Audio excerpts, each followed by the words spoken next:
Hello friends, today we will learn about RFID, Radio Frequency Identification. In this video, I will explain what is RFID, types of RFID, how RFID works and various applications of RFID tags. First one, what is RFID? Radio Frequency Identification is a form of wireless communication that uses electromagnetic fields to automatically identify and track an object, animal or person. RFID reader sends radio waves to read and capture information stored on a tag attached to an object. The tag can be read from up to several meters away and does not need to be in the direct line of sight of the RFID reader. RFID and barcode technologies are used in similar way, but there are two important differences between them. RFID tags do not require direct line of sight to be read. Data stored in RFID can be updated, but in barcode we cannot change data. RFID technology are widely used in stores, warehouses and identifying and tracking animals and birds. First we will discuss about RFID reader. There are two types of RFID reader. Handheld reader, mostly used in identifying objects in library. Large or door-size readers used in stores and shopping malls. RFID reader controlled by a microcontroller. It activates radio frequency signal generator to transmit radio waves continuously through an antenna. A receiver or detector receives or identifies objects with RFID tag and passes this information to microcontroller. The microcontroller sends or stores this information in a computer. RFID tags are mainly three types. Active tags. Active tags have internal battery as an power source. Thus, they can be read at a greater range from RFID reader up to hundreds of meters. Semi-passive tags also have small battery inside it, but they are only used for its internal circuit operation. But the communication is powered by a RFID reader. Passive RFID tags are most widely used as they are smaller and less expensive. These passive RFID tags must be powered up by the RFID reader before they can transmit data because they doesn't have internal battery. Let us explore the block diagram of RFID tag. An RFID tag is also have a small controller and an internal memory up to some kilobytes to store information.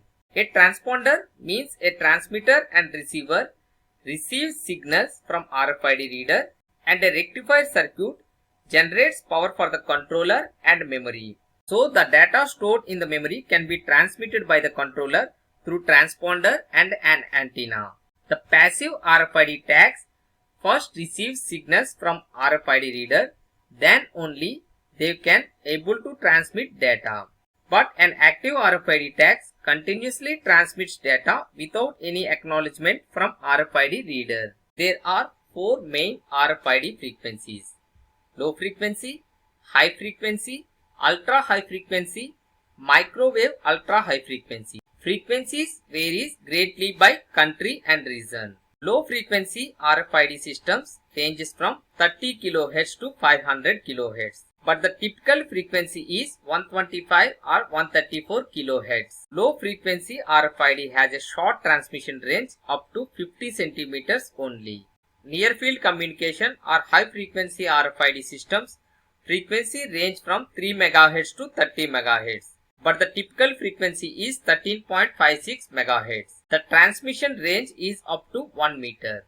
Ultra high frequency RFID system range from 300 MHz to 960 MHz. But the typical frequency range is between 860 to 915 MHz. The maximum transmission range is up to 15 meters. The passive RFID tags are small in size, cheaper and easy to produce. Microwave ultra high frequency active RFID systems runs at a frequency range from 433 MHz to 5.8 GHz.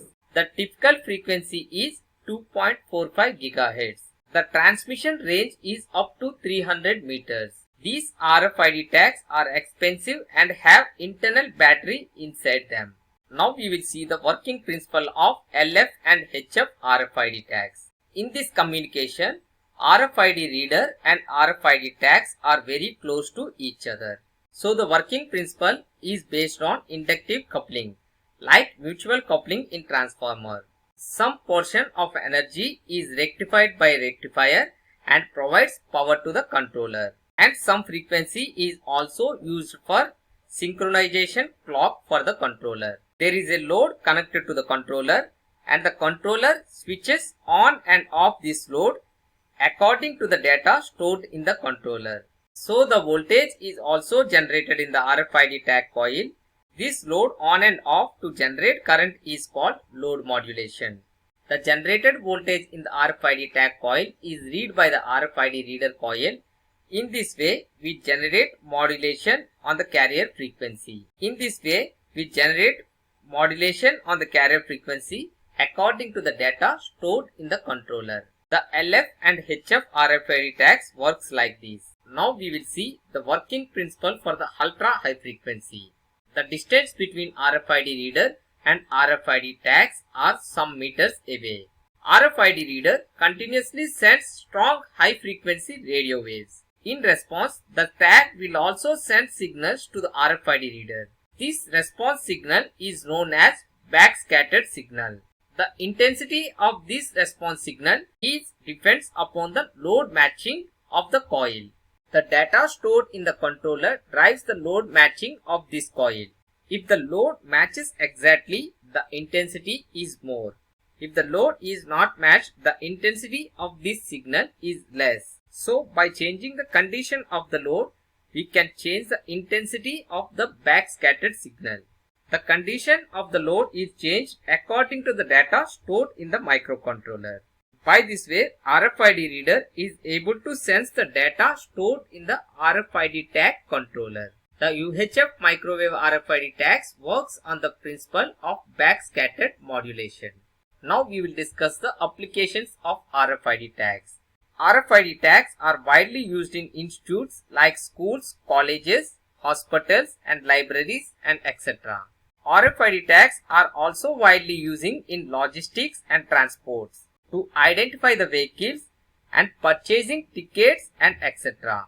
RFID tags are also used in games and sports to know the exact timing of the sports persons.